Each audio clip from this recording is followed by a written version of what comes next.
Namaste, I'm Dr. Subrata Roy, and I welcome my viewers in the One Asia podcast channel, in which I advocate the unity of Asia. I have been doing this for a long time, but this podcast is new. We have One Asia has organized three international conferences in which we had, on one occasion, we had members from various Asian countries come together and give their views about this attempt of unity of Asia. And we had a Bangladeshi film festival long back. That's 2005, 6. These are the times that we were doing it. But now this podcast, particularly this particular podcast, is going to be a little radical in the sense the suggestions which I'll be giving will be a little radical and difficult to digest. Also, this is a caveat which I would like to initially signal. Uh, but one has to understand that the situation that we have been in for several years. One is the terrorism problem, and then the international relations issues which we had with various countries, and the lack of control over many things which we stand for. Um, Maybe due to the machinations of some powers, or maybe due to our own weaknesses in our international relations, or it could be because of our economic situation for the last so many years.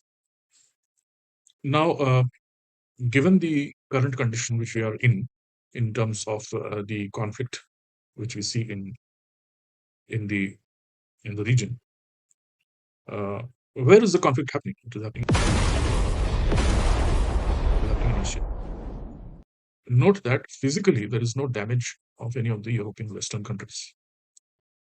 So the physical reconstruction would require would have to be done in the Asian countries, including Israel and including, of course, the Arab world and Iran. Now, the negotiations and all notwithstanding, in future, given say about in a year's time, there'll be a lot of economic pressure on all these countries. And top economic experts are saying that United States is seeing the end of its colonialism, and it has gone much too far in trying to colonize the world, in trying to subsume all everything of the world. Its initial dalliance with China has resulted in a backlash. Its dalliance with Pakistan obviously led to uh, a lot of friction in our area. And unfortunately, the losses which we see in terms of human losses is maximum in Asian countries. You look at the West Asia war, you look at the hostilities which Israel has inflicted upon some of its neighbors, and now on Iran. And funding terrorism at the same time, and then trying to douse the fire which is resulting from that, has been the sort of a sort of a tactic of the United States of America and its war machine. So when we talk about the typically communist idea of military industrial complex, I have added a couple of other elements into that matrix. I say it is a media pharma military industrial complex. We know what Bill Gates has been doing. True, open media. There's nothing secret about it. We also know how the um, arms manufacturers are operating and how they try to sell their products in most of the Asian countries. If you see that the maximum sales of arms and ammunition and uh, security equipment, etc., you see happening inside the Asian continent, of course, in Africa. So the Western world, in order to survive, it has exploited Asia and, of course, Africa for far too long.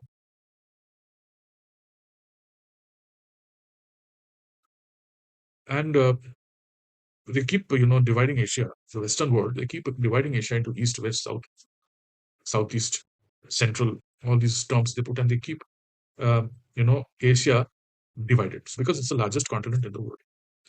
And if the largest continent in the world, forgetting all its differences, if it unites, then uh, just like how Iran is emerging as a world power because of whatever activities, negative activities which Israel and USA have inflicted upon them,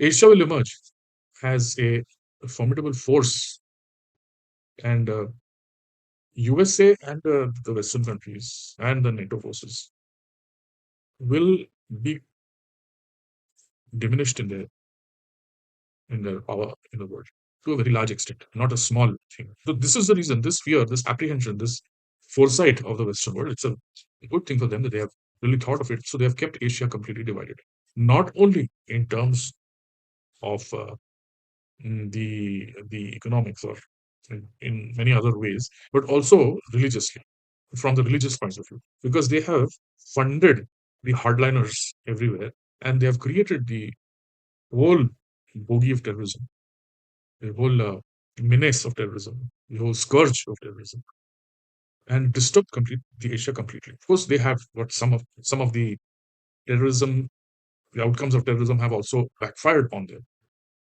But they are, if you compare to the losses which Asia has suffered, it is the Western world has compared comparatively nothing, no loss that way. But because of those divisions which have been created in Asia, uh, who has gained mainly is the Western world. Now, I don't like to divide the world in terms of Western and Eastern and all that, Northern or Southern Hemisphere. But the people who live in the Northern Hemisphere have chosen, the majority of them, especially Europe and USA, have chosen to take this path. They have, out of fear, Swami Vivekananda has said that fear itself is power. So fear can lead to such kind of situation. Why Bharat has not been, in this game of one-upmanship, military one-upmanship? Because, you have a well-settled civilization, very long, old civilization, and is not afraid of anything, that we will be obliterated and all that. Of course, now, because of internal demographic issues, we are thinking that the Hindu civilization might, by 2047, may be completely uh, diminished to a level of almost extinction. That is a different story that we have to internally solve. Just like, you know, America or England or other countries have their internal issues. We in India, Bharat, have our internal issues. But that is a different problem which internally we'll have to handle and which we will handle in the future. But the larger problem is not only the the geography of South Asia, which has been called South Asia, or the settlement in what we have as India or Sri Lanka or say Bhutan, Nepal, the kind of people who are living in this area. It is the problem lies in how the Arab world or Iran for that matter, or many other Islamic countries, so-called Islamic countries, have been turned against India one time or the other. To take the case of how Pakistan has been behaving all this time. Pakistan was created by the British, in of course hand in glove were the so-called fathers of our nation. And then you saw the close cooperation between Turkey and Pakistan's Saudi Arabia and Pakistan. Again, now there is this a sort of a exemplary relationship which has come out between Pakistan and Iran. Of course, Iran has never been so much against, apparently, so much against Bharat. But in the issue of Jammu and Kashmir, it had very vocally wanted to suggest that Jammu Kashmir should be separated from India. And also, I must say this, share with my viewers that when I was working with the Times of India, at that time I was working in Pune all the time. So that time there was an Asian film festival going on. I think that was the second or third one, which I also happened to go and visit and interview Majid Majidi, the Iranian filmmaker. Excellent film. There's no doubt about it. His films could be rated as, I think, better than any European film. I don't know much of cinema, but the emotional quality, the quality of that film, those his films, were so humane. I mean, they were not technical. They were not intellectually. I don't know what are the aspects you see in a film to rate it as good or bad. But point is that Majid Majidi had done excellent films, and I interviewed him. But that time he had told me, shared with me a very interesting thing that he wanted to make a film on Kashmir. And that time, our One Asia was already there, was actively there. I had Iranian friends who were living in Pune doing their PhD and etc. at that time. So I told him, don't do it. He asked me why. I told him because I said, why do you want to do it? He said, because we are very, similar in our culture. Kashmir and Iran are very close. So why do you think you are the same? So we are Shias. So he has the focus is Islam. Whatever they do, the Islamists, their fundamental concern is Islam. Good or bad, I'm not making any judgment here in public. Although I have got my very strong views on that. That's a different issue. So I said, just because they're Shias, you think you're culturally close to each other. But do you know that majority of Kashmiris are forcibly converted from Hindu to Islam? Are you aware of that? And do you know how much turmoil is there in Kashmir? During that time, it was very, terrorism was quite at its, not if not at its peak, but it was very, very strongly there present. So I said, please don't do it. Because then, our government is not going to just keep quiet. If you're doing a film on Kashmir and you've got a stand on Kashmir. Iran had a stand on Kashmir. It still has a stand on Kashmir, Jammu and Kashmir. So it is like, a narrative which you're trying to create. So don't do it. And he didn't do it. Thankfully, he didn't do it. Now, there are people in Iran whom I know, whom I knew at this point in time, who were connected to some of the filmmakers in, TV channels which are there in Kashmir, some media houses which are there in Jammu and Kashmir. So these are things which are troubling us. So these issues are again internal to Asia. So there are two things. One is the issues which Bharat as a nation, as a civilization faces within its territory. And the other is the issues which have cropped up in Asia, not only due to Islam, but also due to the fault lines being exploited by the Western countries in Islam. And the soft target of all this has been India for a long time. But thankfully, times have changed, not just because of the BJP government. No, it is because of the entire nation, the entire country, and the bureaucracy. People have now realized, from within, they have realized that our civilization is really very great, and so we have to assert it. We have to be, and many of our Indians are abroad who are working, and they are more like Sanatanis than many Indians who are staying in India, in Bharat. So, when you leave your home, you feel more nostalgic about your home, and you feel, then you start discovering your own self. In many cases, there are people who stop even loving their own motherland. This is also there. But what I've seen, many Indians, feel very much nostalgic about it, and they learn. Maybe there's a family who's a friend of mine who speaks Sanskrit at home. So that ecosystem is also operating very strongly in revitalizing the Sanatana Dharma or Bharatiya Sanskriti or the nationalism from our Indian perspective of nationalism. So that's a good thing. We will be able to solve our internal problems. But there has to be a mechanism of engaging with the non hardliners in Asia. We have to negotiate with China. We have to negotiate. In fact, I'm not talking about China as an Islamic country, but the way it has treated the Uyghur Muslims for their own benefits of rare earths and lithium, etc., etc., and its occupation of southern Mongolia and even parts of Siberia. We are not interested with their political maneuvering or whatever they do. What we're interested in the unification of for the unification of Asia. There are three big players here already. Four big players: Bharat, Iran, China, and Russia. The whole table started turning.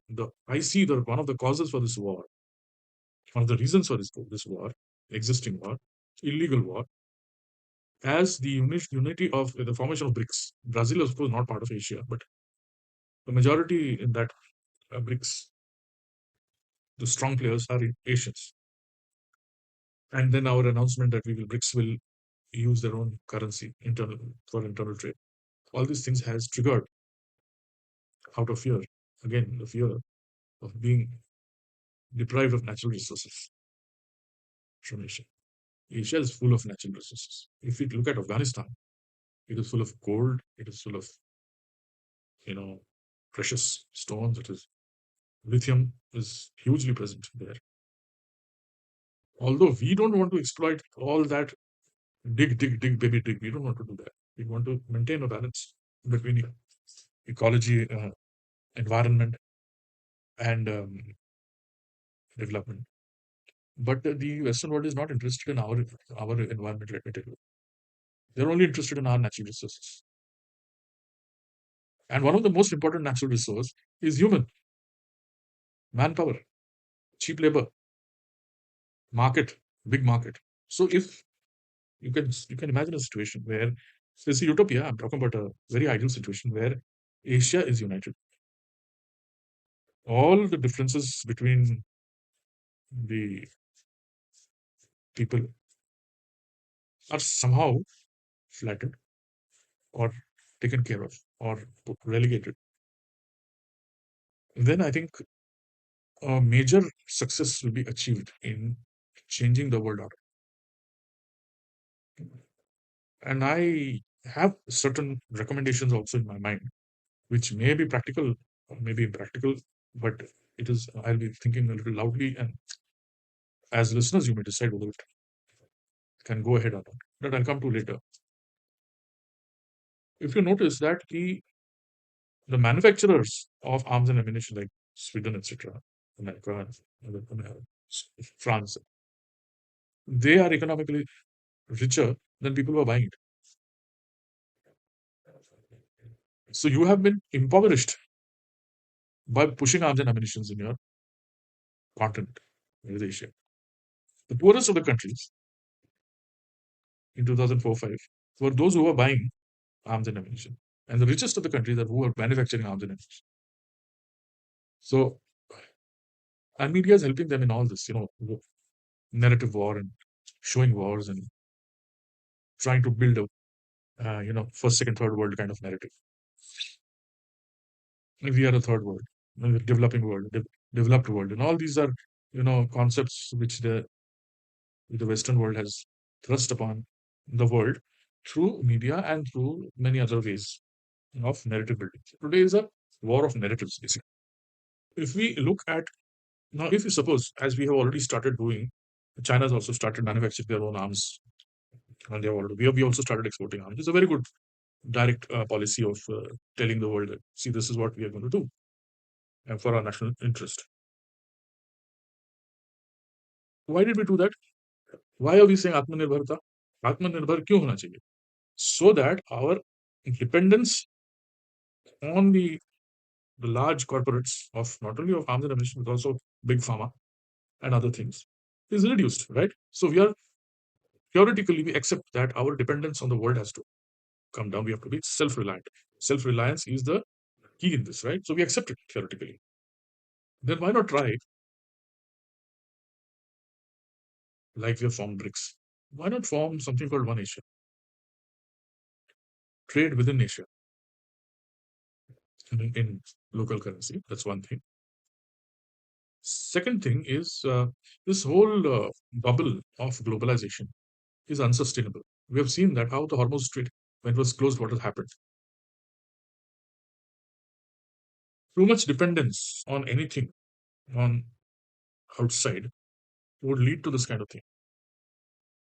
Now, there are bank accounts, there are huge amounts of money which Iran had earlier, for some reasons, for their trade reasons or whatever, had sent to US, kept in US banks or whatever.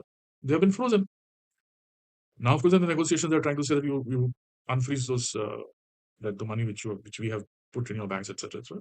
which that's a matter of negotiation when it is happening. But point here is that because you depended on, or your stooge king who was there, and American stooge was there as appointed as Shah of Iran.